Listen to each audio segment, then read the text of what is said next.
नमस्कार, आप देख रहे हैं अनुभवी आंखें न्यूज, खबर भी असर भी, और मैं हूं आपके साथ संतोष गुप्ता। बात करते हैं अपने भूली बिसरी यादों को दोहराने से। जी हां, एक नाम जो खासा चर्चित रहा, एक नाम जो इतिहास में सुनहरे पन्नों पर दर्ज है। जी हां, शहीद भगत सिंह, शहीद चंद्रशेखर आजाद। ऐसे कई नाम हैं जो आपके मानस पटल पर भूली बिसरी यादें बनी हुई है, बावजूद इसके आप उन्हें भूल करके भी भूल नहीं पा रहे हैं। शहीद चंद्रशेखर आजाद पंडित जी परिवार से आने वाले और आज हम और आपके बीच मसीहा बन जाने वाले चंद्रशेखर आजाद की कुछ चर्चा आवश्यक है। जी हां, चंद्रशेखर आजाद वही है जिन्होंने काकोरी कांड में अपना नाम सुनहरे पन्नों पर दर्ज कर लिया। चंद्रशेखर आजाद वही है जिन्होंने अपने एक हाथ में बंदूक अंग्रेजों के लिए थाम रखी थी, तो वहीं एक गोली अपने नाम भी सजा रखी थी।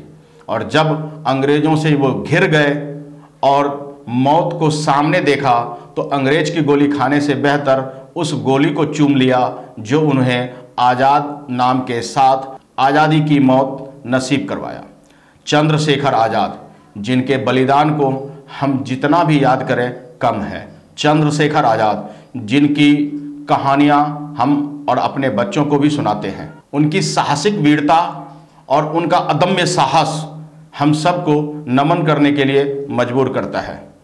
आइए हम बात करते हैं चंद्रशेखर आजाद जी के पौत्र अमित आजाद के बारे में।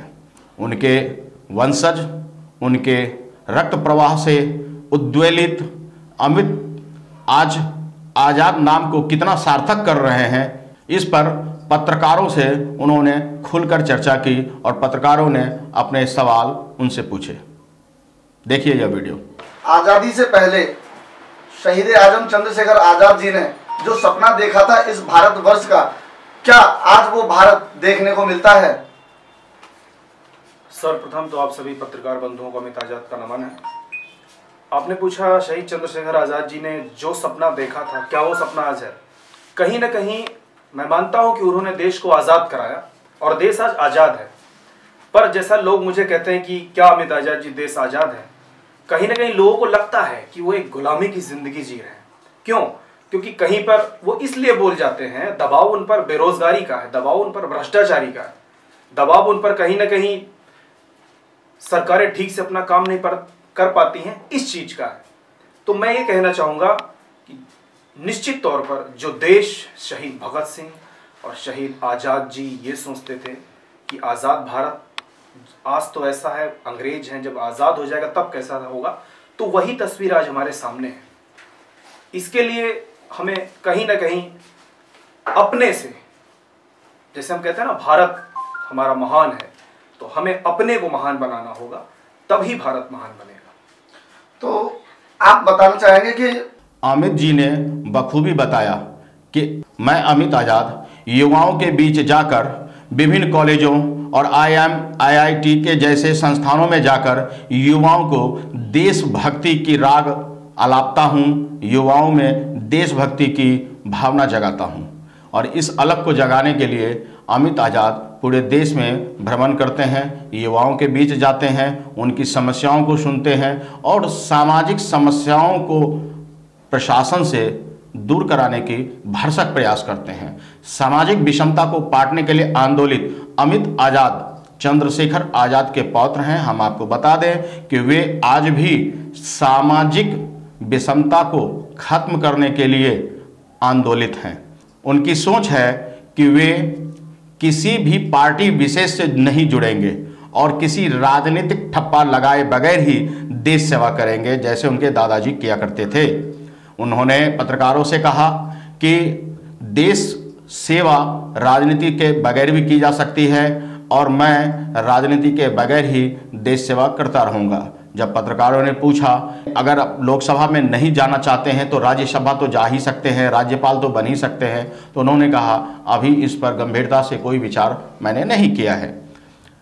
अमित जी युवाओं के लीडर इस रूप में हैं कि उनकी भावनाओं को आगे लाकर उन्हें देशभक्ति के राग अलापने को मजबूर करते हैं। अमित जी युवाओं के प्रेरणा स्रोत हैं कि देशभक्ति के बगैर देश का उत्थान नहीं हो सकता है और इसके लिए वे सतत प्रयासरत हैं। आइए देखते हैं कि अमित जी ने पत्रकारों के साथ क्या कहा। आजाद जी, कहानी ये भी है कि बिना ताकत और बिना पैसे के आप किसी का भला नहीं कर सकते, इस बात को आपको मानना पड़ेगा जी। अगर ये बात है तो ताकत के लिए आपको राजनीति में आना पड़ेगा, और अगर आप इस भारत को फिर से हरा भरा देखने की इच्छा रखते हैं तो आपको राजनीति में आना चाहिए। देखिए, मैंने कहा कि यदि मैंने कोई संकल्प लिया है और यदि मैं शहीद परिवार से हूं तो कहीं ना कहीं मेरे दिमाग में कोई ऐसी बात रही थी जो मैंने संकल्प लिया।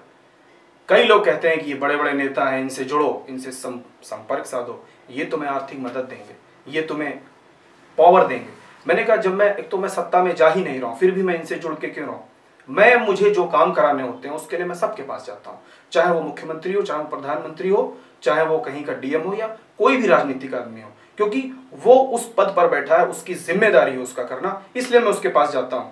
बट आप कह दो कि मैं ही उसमें शामिल हो जाऊं, ऐसा बिल्कुल भी नहीं। क्या आपको लगता है आज हमारे देश में दोबारा आजादी की जरूरत है? जी, हमारे देश में दोबारा आजादी की जरूरत तो मैं नहीं कहूंगा, पर हाँ, कहीं ना कहीं वैचारिक क्रांति की जरूरत जरूर है, क्योंकि वो समय कुछ और था। उस समय सीधे दुश्मन हमारे सामने खड़ा था। आज दुश्मन हमारे ही बीच में कहीं ना कहीं है और हर रूप में हर बढ़ते हुए समाज सेवक को वो रोकना चाहता है, किसी ना किसी तरह अपनी ही बात रखना चाहता है। क्या आप राजनीति में आएंगे इस देश को बचाने के लिए? देखिए, मैंने अभी पहले भी कहा था कि राजनीति गंदी होती नहीं, उसको लोग बना देते हैं। और रहा मेरा सवाल इसमें आने का, तो मैंने आज से कई 5-6 साल पहले ही संकल्प लिया था कि इस जीवन में मैं तो ऐसा मानता हूँ कोई भी शहीद परिवार इस जीवन में राजनीति में मैं तो नहीं आना चाहता। तो हम अमित आजाद जी के उस जज्बे को सलाम करते हैं कि जिनमें उन्होंने बताया कि बगैर राजनीति के भी वे समाज सेवा करते रहेंगे और तमाम समस्याओं से संबंधित विभाग और मंत्रियों से भी मिलकर उनका समाधान कराते रहेंगे और इसके लिए सदैव वे तत्पर हैं और उनकी युवा टीम इस कार्य में बखूबी अपनी भूमिका अदा कर रहे हैं। तो देश दुनिया की खबरों के लिए हमारे साथ बने रहिए और देखते रहिए अनुभवी आंखें न्यूज, खबर भी असर भी। अगर आपको हमारा यह छोटा सा प्रयास पसंद आया हो तो लाइक और सब्सक्राइब करना न भूलें।